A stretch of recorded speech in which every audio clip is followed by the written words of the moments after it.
jumpa pemirsa, kembali hadir dengan rangkaian informasi dari berbagai penjuru dunia. Bersama saya Dewi Manik, inilah Info Dunia selengkapnya untuk Anda.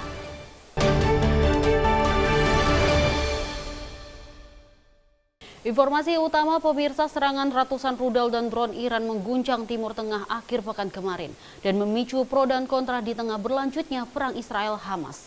Karena minimnya kerusakan akibat roket, sejumlah pihak mendesak Israel tidak membalas serangan ini.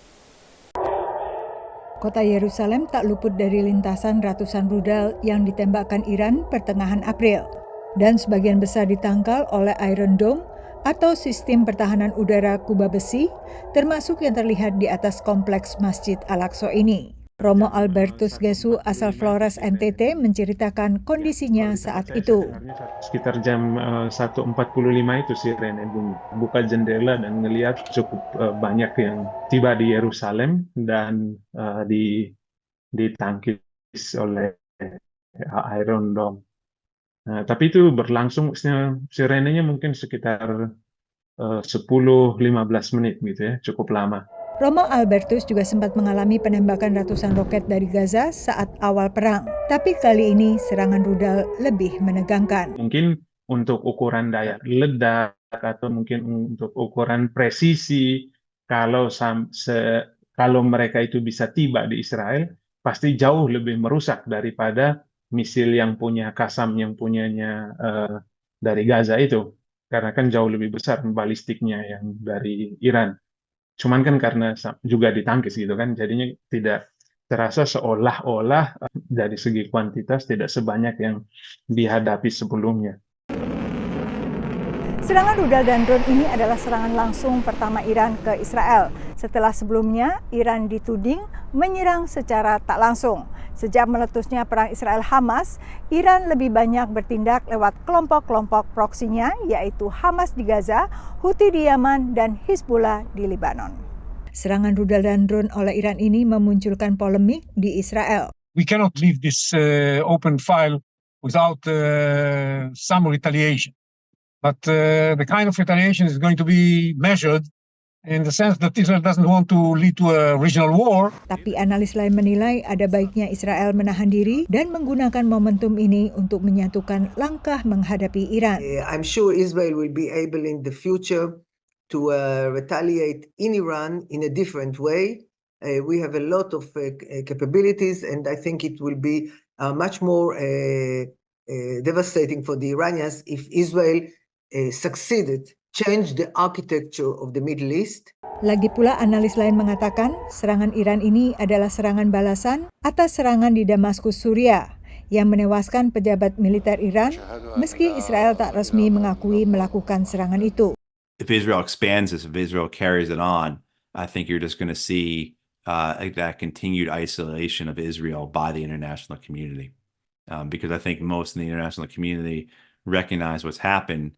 They see Iran saying, we don't want this to go any further. Serangan udara Iran tak hanya dihalau Iron Dome dan militer Israel, tapi juga militer Amerika Serikat bersama mitra dan sekutunya, termasuk Inggris dan Yordania.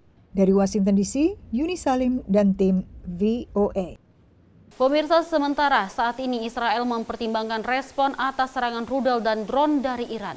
Di saat Amerika Serikat dan sekutu mendesak Israel untuk tidak mengekskalasi konflik regional. Sementara Kongres Amerika Serikat mempertimbangkan untuk menjatuhkan sanksi tambahan ke Iran. Israel memamerkan rudal balistik yang dicegat sebelum sampai sasaran. Ini adalah satu dari ratusan rudal dan drone yang diluncurkan Iran sebagai serangan langsung pertama ke Israel dari tanah Iran. Iran menyebut tembakan rudal pada Sabtu pekan lalu adalah balasan atas serangan Israel ke bangunan diplomatik Iran di Suriah. Israel berjanji untuk membalas serangan Iran. Iran will face the consequences for its actions. We will choose our response accordingly. Israel melaporkan kerusakan minim setelah menggagalkan 300 rudal dan drone Iran dengan bantuan AS dan sekutu regional. Ini mengindikasikan serangan Iran mungkin telah disesuaikan untuk mencegah jatuhnya korban. Analis memperkirakan serangan balasan Israel akan menarget wilayah Iran tanpa korban jiwa. And without that target being symbolic in a political sense, that could embarrass the regime and make them feel that they need to escalate it further. So all these maneuvers are very, very carefully calculated and could easily go wrong. Adapun dugaan Israel akan melakukan balasan lewat serangan siber ke pejabat Iran, serupa perangkat pembahaya Stuxnet pada 2010 lalu. They created a virus and then they injected it into an Iranian nuclear facility and actually made the centrifuges spin uncontrollably and destroyed like millions of dollars and slowed down the nuclear capabilities of Iran. Kepada Perdana Menteri Israel, Presiden AS Joe Biden menyampaikan bahwa Amerika Serikat tidak akan berpartisipasi dalam serangan balasan Israel, namun tidak menutup kemungkinan untuk menjatuhkan sanksi tambahan ke Iran.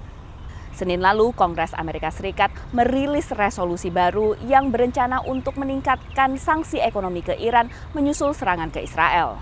Sementara Perdana Menteri Israel Benjamin Netanyahu hadapi tekanan politik domestik dan internasional, termasuk dari Yordania, sekutu AS yang membantu Israel menahan serangan dari Iran. وليس سرا أن سياسة رئيس الوزراء الإسرائيلي تستهدف توسعة الصراع حتى يخفف من الضغط المتنامي عليه عالميا جراء ما يقوم به في غزة من قتل وحرب وتدمير. Kepala negara lain juga mendesak Netanyahu untuk menahan diri, namun langkah Netanyahu belum terbaca. He has always wanted to attack Iran, in particular to go after the Iranian nuclear sites. He may see this as his last opportunity to defeat all of Israel's enemies, Hezbollah, Iran, you name it. 2 hari setelah serangan Iran ke Israel, Netanyahu berjanji akan membela Israel melawan Iran dan proksi-proksinya. Dari Washington DC, Virginia Gunawan dan tim VOA. Informasi selanjutnya, pemirsa, tingginya laju inflasi belakangan membuat banyak konsumen Amerika Serikat berhemat dan mengalihkan pembelanjaan ke toko-toko yang menawarkan harga kompetitif. Tapi sebagian toko yang dikenal sebagai dollar store karena barang yang dijual harganya sekitar $1, akhirnya juga terhempas dan tak mudah bersaing. Sebuah toko barang diskon dekat Los Angeles, negara bagian California, ramai didatangi pelanggan. It's going to be sad for the community, for those that don't have a lot of money, to get things a little cheaper. Toko ini adalah salah satu dari 371 toko 99 cents only yang segera ditutup di seluruh Amerika Serikat. Sesuai namanya, toko ini hanya menjual barang murah sekitar 99 sen. Things is much cheaper. A lot of stuff is much cheaper. I hate to see it, leaving. Because it was helpful to the community. Menurut keterangan dari perusahaan, jaringan toko ini bangkrut akibat tingginya laju inflasi serta bergesernya pola belanja konsumen. Closing this down is a big discouragement. It's a sad time because this really means harder time for people who use this, to help budget their little bit of finances. Pada saat yang sama, jaringan toko diskon Family Dollar juga mengumumkan penutupan toko besar-besaran. Sekitar 600 toko dalam tahun ini juga dan 370-an dalam tahun-tahun mendatang. Family Dollar is located in the urban areas. It tends to have a lower income consumer. That lower income consumer is being pressured by inflation, also the loss of federal benefits like food subsidies, as well as expiration of the child tax credit, things like that. So you're seeing this has been a pervasive problem as consumers really just don't have the means to enter the stores and buy things. I would add that other signs of pressure on the lower income consumer can be seen in subprime auto loans. Credit card delinquencies are at the highest they've been since the out years of the financial crisis over 10 years ago. Family Dollar pada 2015 diakuisisi oleh Dollar Tree. Dan meski Dollar Tree tetap bertahan, Family Dollar akhirnya tak bisa bersaing dan penjualan kedua jaringan kadang saling mengkanibal. Because Family Dollar is, one, it's structurally disadvantaged due to more competition. It's operating in urban areas. It's facing competition from groceries and Walmarts and a host of other competitors in an urban area. Unlike Dollar General, that has a niche in the rural areas, no competition really. And Dollar Tree is actually targeting a healthier consumer, which is more the affluent and middle class in the suburbs. Dollar Tree pun berencana untuk menutup sejumlah tokonya begitu kontrak dengan pemilik gedung telah selesai. Seperti banyak retail di Amerika Serikat, Retail ini mengalami kesulitan untuk terus bertahan di tengah tingginya laju inflasi yang membuat konsumen semakin berhemat. Dari Washington DC, saya Nova Purwadi dan tim VOA. Kita beralih ke informasi selanjutnya. Pemirsa, kota padat penduduk dengan hunian warga yang relatif berdekatan mengalami penurunan tajam penduduk selama darurat pandemi COVID, termasuk New York City dan San Francisco. Tapi eksodus warga ini belakangan melambat dan di San Francisco bahkan ada indikasi tren sebaliknya tengah terjadi. Sebagai salah satu kota paling padat penduduk di Amerika Serikat, San Francisco di negara bagian California juga sempat mengalami eksodus besar-besaran warganya saat darurat pandemi COVID. As a chef, a lot of my friends have left. Tapi koki restoran ini belakangan mencermati perkembangan sebaliknya. I just started getting the phone calls asking if I know of anybody with jobs available in our industry again, which is huge for us. Data sensus menunjukkan San Francisco kehilangan 6% lebih penduduknya selama pandemi. Paling parah selama 2021 saat sekitar 55.000 warga pindah ke kota lain. Tapi sejak Juli 2022 hingga Juli 2023, penduduk San Francisco bertambah sekitar 1.200 orang. I think the pandemic really changed a lot of people's lives, so I'm glad they're coming back. I think that's wonderful. Eksodus tak hanya terjadi dari kota San Francisco, tapi juga wilayah-wilayah di sekitarnya yang disebut sebagai San Francisco Bay Area, termasuk Oakland, Palo Alto, dan San Jose. Banyak warga yang pindah tadinya memanfaatkan kebijakan bekerja dari rumah saat darurat pandemi untuk pindah ke kota lebih kecil dengan biaya hidup lebih murah. Now, employers are being a little bit fussier in some cases about people showing up in person at least a few days a week.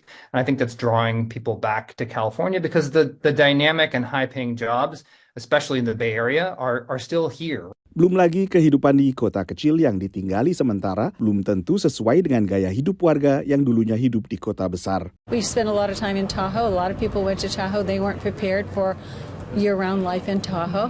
So I'm not surprised that people want to come back.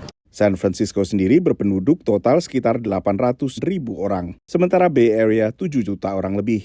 The Bay Area in general, actually, it's not just San Francisco, has seen something of a turnaround. We have some new dynamic industries like AI that are drawing people back to the state. Masih ada perdebatan mengenai apakah eksodus sudah berhenti atau baru melambat saja. Tapi pelaku industri properti mencatat banyaknya warga yang urung pindah. We have a lot of sellers who have previously would have left the city. Now they're upgrading and staying in the city, buying bigger and better homes. We have clients who are locating and relocating back to the Bay Area. Perusahaan properti Redfin mencatat terjadi penurunan tajam penjualan rumah pada kuartal terakhir 2023. Kota-kota lain yang juga mengalami eksodus besar-besaran warganya selama darurat pandemi, banyak diantaranya warganya juga terus berkurang setiap tahunnya. Kota New York misalnya, setiap tahun kedatangan penduduk baru, tapi tetap saja dalam setahun terakhir kota ini kehilangan sekitar 80.000 orang yang pindah ke kota lain. Dari Washington DC, saya Nova Purwadi dan tim VOA.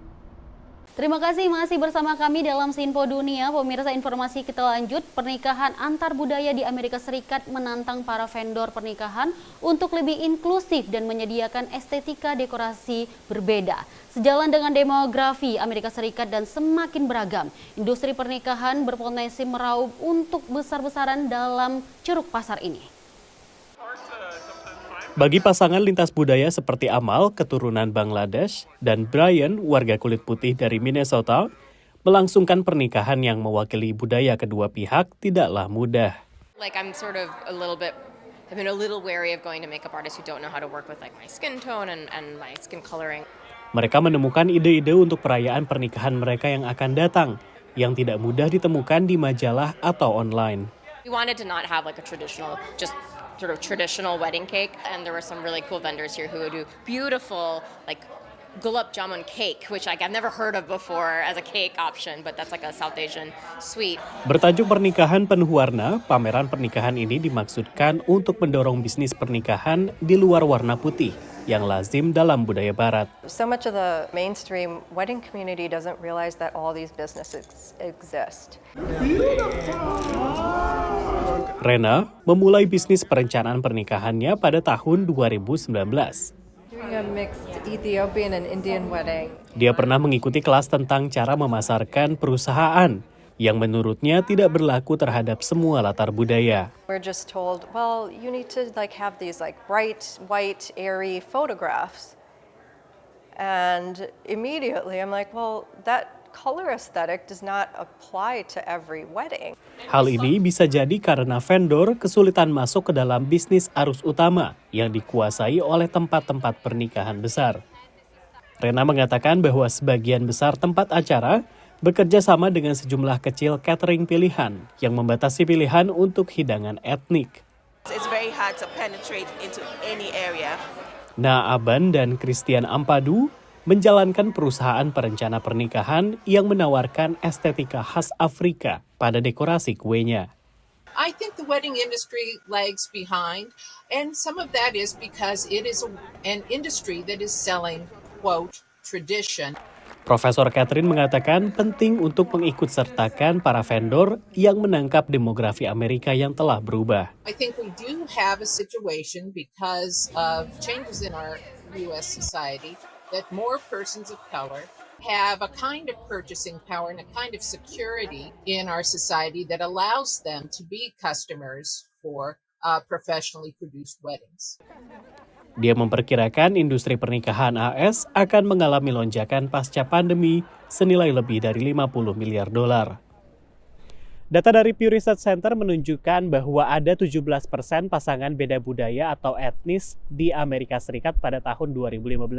Angka ini naik signifikan dari 3% saja pada 1960-an.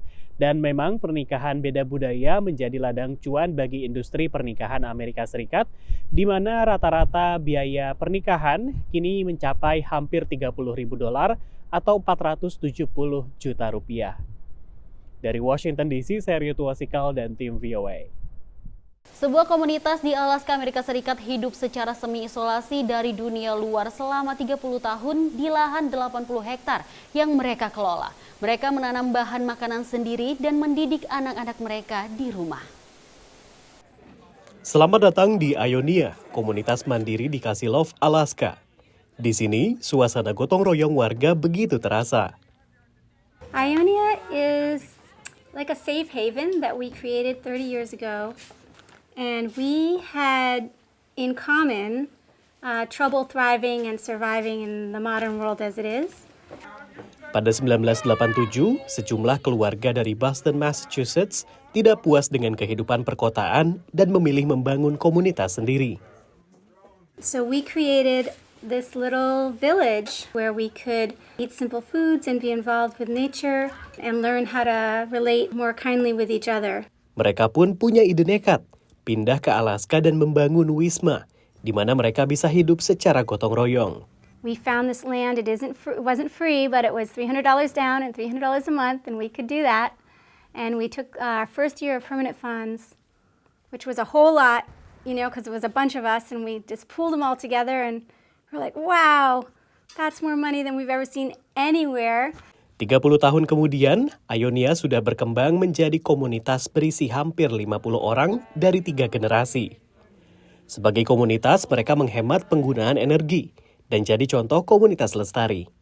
Selain itu, komunitas ini membangun lahan pertanian sendiri dan sesekali mencari makanan di alam sekitar.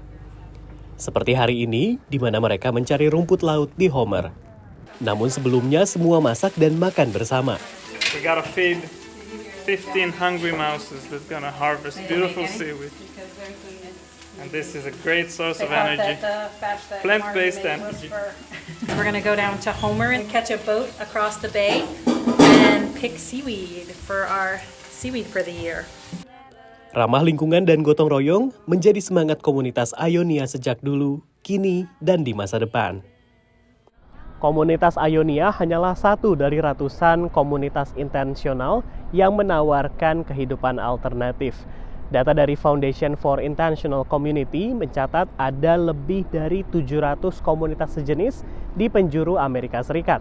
Dan meskipun komunitas Ionia berada di negara bagian Alaska, negara bagian dengan komunitas kehidupan alternatif terbanyak adalah California dengan 100 komunitas. Dari Washington DC, saya Rio Tuasikal dan tim VOA. Boston Marathon, lomba lari maraton tertua di dunia, baru saja usai diselenggarakan di Amerika Serikat.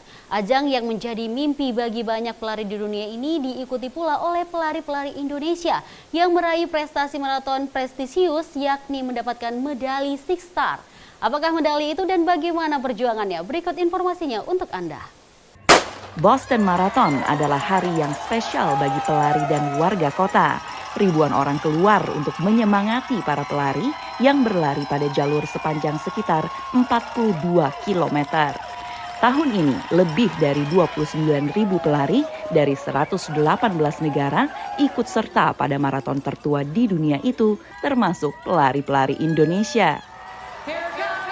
Boston Marathon terkenal sulit untuk diikuti karena hanya bisa didapatkan dengan 2 jalur, lari di bawah waktu yang telah ditentukan yang dinamakan Boston Qualified, atau menggalang dana untuk amal minimum $5.000 AS atau 81 juta rupiah. Indrajit Harbani berhasil masuk jalur kualifikasi. Saya mesti lari maraton di tempat lain di bawah 3 jam 25. Senang banget karena udah latihannya mati-matian. Saya kemarin selama berapa bulan terakhir saya berusaha 100 km per minggu. Boston Marathon pertama kali diselenggarakan 128 tahun lalu dan merupakan salah satu dari 6 maraton paling bergengsi di dunia. Pelari yang bisa menyelesaikan seluruh maraton di London, Tokyo, Berlin, Chicago, New York, dan Boston akan meraih medali Six Star atau medali 6 bintang. Kami mengikuti 3 pelari yang akan berusaha meraih Six Star tahun ini. Mereka berhasil menggalang dana bagi asosiasi yang membantu pelari tunanetra. Saat ini saya berada di titik supporter yang cukup populer pada Boston Marathon, yakni di KM ke-21 atau separuh jalan dari seluruh maraton. Lokasi ini berada di Wellesley, Massachusetts di luar kota Boston. Berlari maraton membutuhkan ketahanan mental yang sangat kuat, sehingga peran supporter seperti ini dianggap penting karena memberikan motivasi dan kepercayaan diri pada pelari di jalur maraton yang sangat panjang. Yuanita Rohali sudah 7 kali menjadi supporter untuk keluarga yang mengikuti maraton besar dunia. Menurutnya, menyemangati pelari maraton membutuhkan strategi. Kita sebagai supporter itu adalah bagaimana kita bisa ketemu mereka di banyak poin, di banyak cheering point. Kita harus planning di titik mana kita bisa ketemu mereka. Kita harus naik public transportation apakah naik train atau naik mobil, atau bahkan kita sekedar berlari-lari, itu bisa. Setiap pelari dapat dipantau melalui aplikasi Boston Marathon. Kacau kram, agak kram. Kecemasan sempat meningkat saat salah satu pelari mengalami kram. Pada akhirnya, maraton adalah proses panjang yang tidak selalu berjalan mulus. Namun ketika garis finish di depan mata, diiringi teriakan semangat kota Boston, perjuangan untuk mendapatkan Six Star pun terbayarkan. 7 tahun loh ini, 7 tahun buat dapet ini, dari 2017 ya kita ya. Tapi Boston is very tough, I have to tell you. Very tough. Rutenya ya. Meski telah meraih Six Star, mereka berencana untuk terus berlari. Pokoknya tujuannya kita harus beat ourselves. Maraton kan cuman diri kita versus diri kita sendiri aja soalnya kan. Dari Boston, Massachusetts, Valdia Baraputri dan tim VOA. Pemirsa, demikian informasi Simpo Dunia kali ini. Saya Dewi Manik dan mewakili seluruh kerabat kerja pamit undur diri. Terima kasih, sampai jumpa.